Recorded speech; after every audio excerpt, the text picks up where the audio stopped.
বন্ধুরা, আপনারা অনেকেই বলেন যে ছাদে নাকি কড়াইশুঁটি হবে না বা ছাদে কড়াইশুঁটি হওয়া সম্ভব নয়। তা আজকে আমি আপনাদেরকে দেখাবো ছাদেও কড়াইশুঁটি হওয়া সম্ভব।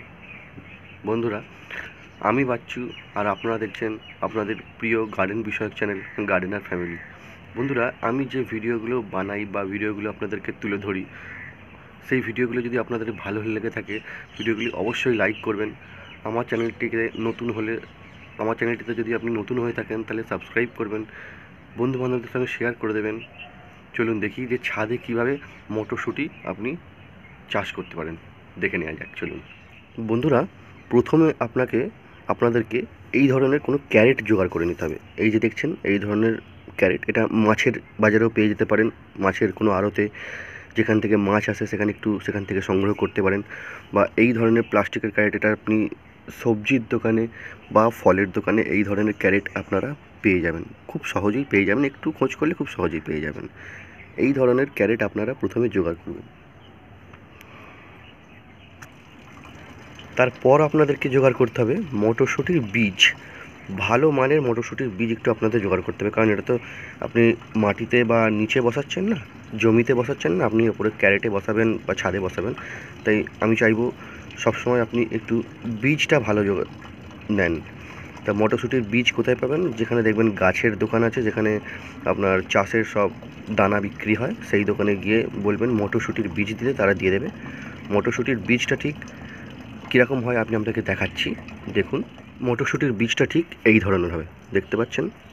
ঠিক এই ধরনের। আমরা যে বাজার থেকে মটর কিনে খাই ঘুগনির জন্যে বা তরকারি করার জন্যে, সেই মটরটা দেখবেন ফ্রেশ হলুদ হয়, কিন্তু এটা দেখবেন ঠিক এই ধরনের সবুজ সবুজ দানাগুলো হবে, লাল লাল মাখানো থাকবে। এই ধরনের মটরশুঁটির বীজ, এগুলো হচ্ছে বীজ মটর।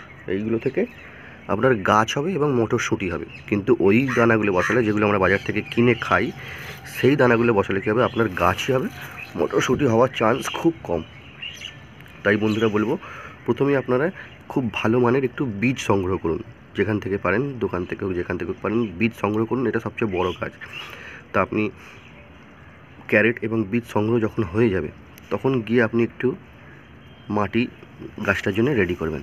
কীরকম মাটি রেডি করবেন গাছের জন্য? মাটি রেডি করবেন, যে পরিমাণ মাটি এতে লাগছে তার সঙ্গে কিছু পরিমাণ গোবর সার বা কিছু পরিমাণ ভার্মি কম্পোস্ট আপনি এতে দিয়ে দেবেন। আর কিচ্ছু দেবেন না, মাটির সঙ্গে আর কিচ্ছু দেবেন না। গোবর সার বা ভার্মি কম্পোস্ট দিয়ে মাটিটাকে মিক্স করে নেবেন, নিয়ে মাটিটা তৈরি করে নেবেন, দিয়ে আর কিচ্ছু করার দরকার নেই। তারপর এই যে বীজটা আপনি নিয়ে এসছেন, সেই বীজটাকে আপনি 1 থেকে 2 দিন, আমি বলবো 24 ঘন্টা থেকে 48 ঘন্টা ভিজিয়ে রাখুন। যখন 24 ঘন্টা ভিজিয়ে রাখবেন, 24 ঘন্টা ভিজিয়ে রাখার পর বীজগুলোকে আপনি তুলে একটা কোনো সুতির কাপড়ে জলটা ছেঁকে মুড়ে আর একটা কোনো টিফিন কাঠিতে বা চাপা দেওয়া জায়গায় আপনি রেখে দিন। দেখবেন 48 ঘন্টা পর বীজগুলো থেকে কলা অঙ্কুরিত হয়েছে। সেই বীজগুলোকে নিয়ে এসে আপনি যে মাটিটা করেছেন সেখানে একটু আঙুল দিয়ে গর্ত করে করে করে করে একটা জায়গায় 2 থেকে 3টে বীজ দিয়ে আপনি চারা দানাগুলোকে রোপণ করে ফেলুন। এবং রোপণ করে ফেলবার পর আপনি বীজগুলোকে অবশ্যই হালকা মাটি দিয়ে চাপা দিয়ে দেবেন।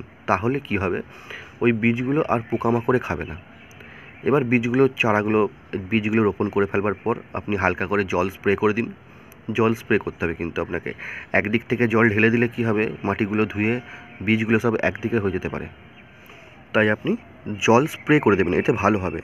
অনেকটা জল স্প্রে করে দেবেন, যাদের মাটিটা শুকনো ছিল, মাটিটার নিচে পর্যন্ত অনেকটা ভিজে যেতে পারে, সেই পরিমাণ জল অনেকক্ষণ ধরে স্প্রে করে দেবেন, যাতে দানাগুলোও ঠিকঠাক জায়গায় থাকে এবং মাটিটার কোনো ক্ষতি না হয়। এইভাবে আপনারা বীজগুলোকে লাগিয়ে দিন।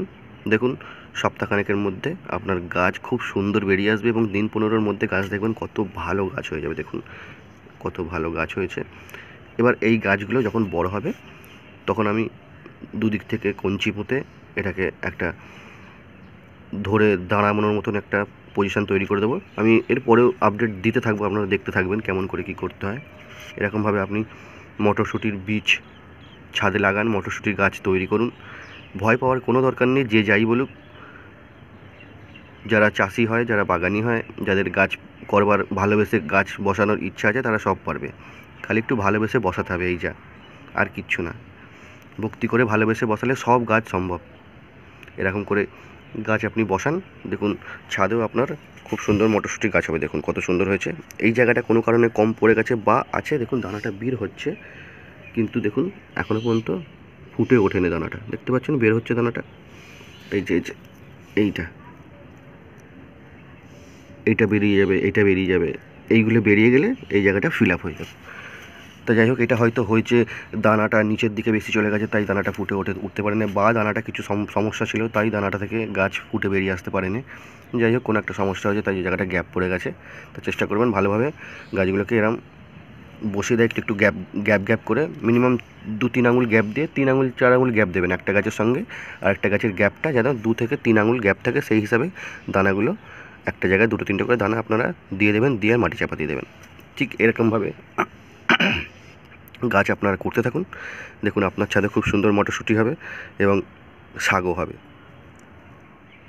এই রকমভাবে মটরশুঁটি আপনারা তৈরি করতে থাকুন ছাদে, আর সবাইকে চমকে দিন যারা বলেছিল হবে না। এই গাছের আমি পরবর্তী আপডেট আপনাদের দেবো, কেমন মটরশুঁটি হয়েছে না হয়েছে আমি আপডেট দেবো।